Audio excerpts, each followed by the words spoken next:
Govinda TV.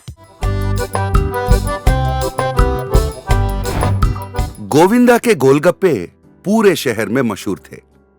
जो भी एक बार खा लेता वो बार बार वापस आता।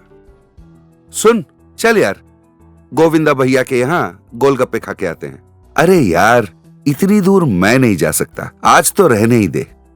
अब क्या करे बोल, पूरे शहर में एक गोविंदा भैया ही तो हैं जो गोलगप्पे का ठेला लगाया करते हैं। तो चल फिर खा के आते हैं। गोविंदा भैया का व्यापार जोर शोर से चल रहा था और अब गोविंदा भैया को शादी करनी थी, एक मोटरसाइकिल भी खरीदनी थी। अरे हम ही तो हैं इस शहर के गोलगप्पा डॉन, फिर भी शादी नहीं कर पा रहे हैं, ओवर एज हो जा रहे हैं। अरे थोड़ा ज्यादा पैसा कमा लिए तो क्या हर्ज है। धनिया पुदीना का दाम तो बहुत बढ़ गया है, मैं इस पानी में थोड़ा रंग ही मिला देता हूं और बाजार से पुराने सस्ते आलू लेकर उनका इस्तेमाल कर दूंगा। अरे किसको क्या पता चलेगा भैया। रोज की तरह ठेले पर भीड़ जमा होने लगा। भैया एक प्लेट और खिलाओ ना। हाँ हाँ तो लो ना भाई, थोड़ा तीखा और डाले क्या। हाँ हाँ डाल दो। रुको भैया, आते हैं। हाय, मेरे पेट में दर्द हो रहा है और रात से उल्टियां भी हो रही है। इधर रवि की तो दस्त से हालत पस्त हो गई थी। भैया ओआरएस का घोल पिलाए हैं अभी।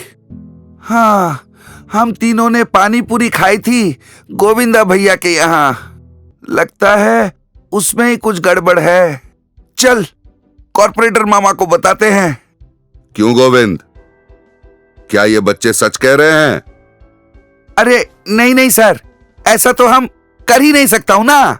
चल झूठा कहीं का। अच्छा, तेरे लिए तो हम सजा के 3 ऑप्शन रखे हैं।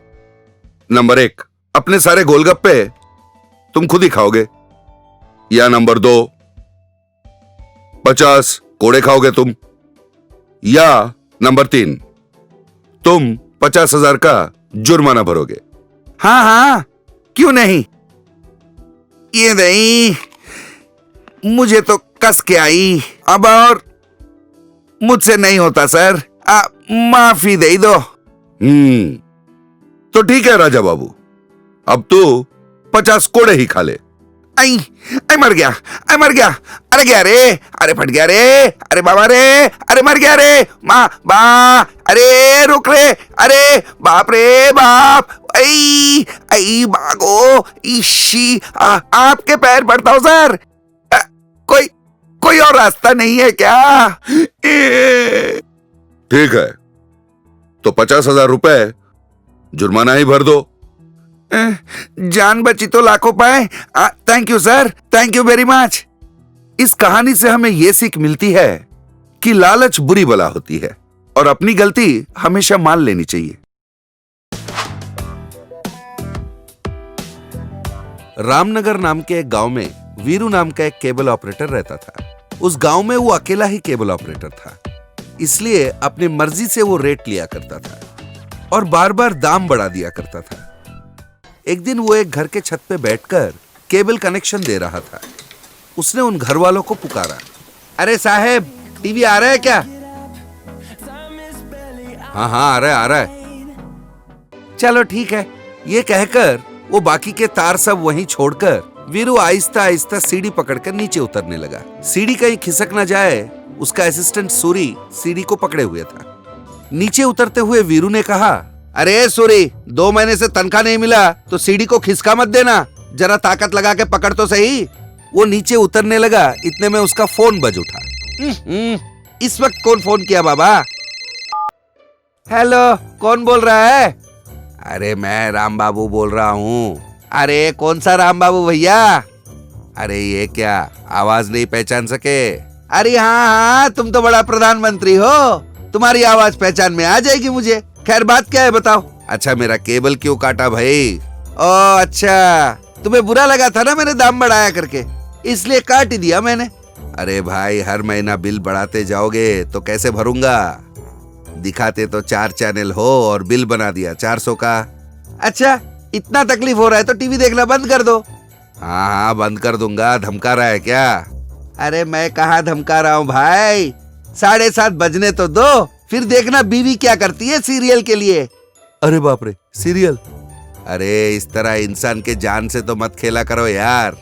अरे ये सब बातों का टाइम नहीं है मेरे पास, बिल भरो और टीवी देख लो। ये कहकर उसने फोन काट दिया। उसे जेब में रख के सीढ़ी से हड़बड़ा कर नीचे उतरने लगा। पैर फिसला और धड़ाम से नीचे गिरा। आई, मर गया बाबा। इधर सूरी मुंह फेर कर हंसने लगा। बहुत दर्द में वीरू ने पूछा, अबे तू हंस रहा है? अबे पहले जा और इनसे एडवांस के पैसे ले ले। सूरी चला गया।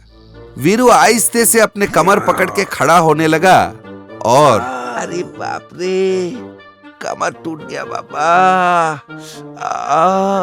अब क्या करूं? किसी भी तरह वो खड़ा हो गया। अरे सूरी, चल घर चलते हैं। सूरी उसके पास आ गया।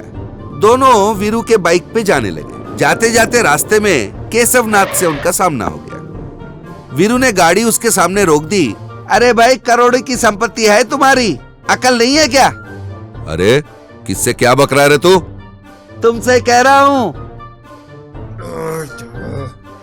अरे तू क्या बोल रहा है? आपने अभी तक केबल के पैसे नहीं दिए। एक दिन केबल का बिल देने में देरी हो गई तो तू बीच रास्ते चिल्लाने लगा। अरे चिल्लाऊं नहीं तो क्या करूं? हाथ जोड़ूं, पैर पड़ूं? हाँ, इतनी बड़ी बड़ी बातें?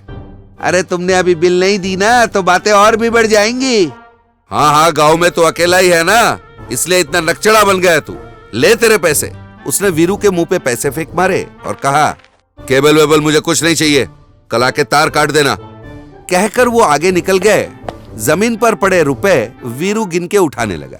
अरे जाओ जाओ भैया, तुम्हारे जैसे 100 देखता हूँ हर रोज।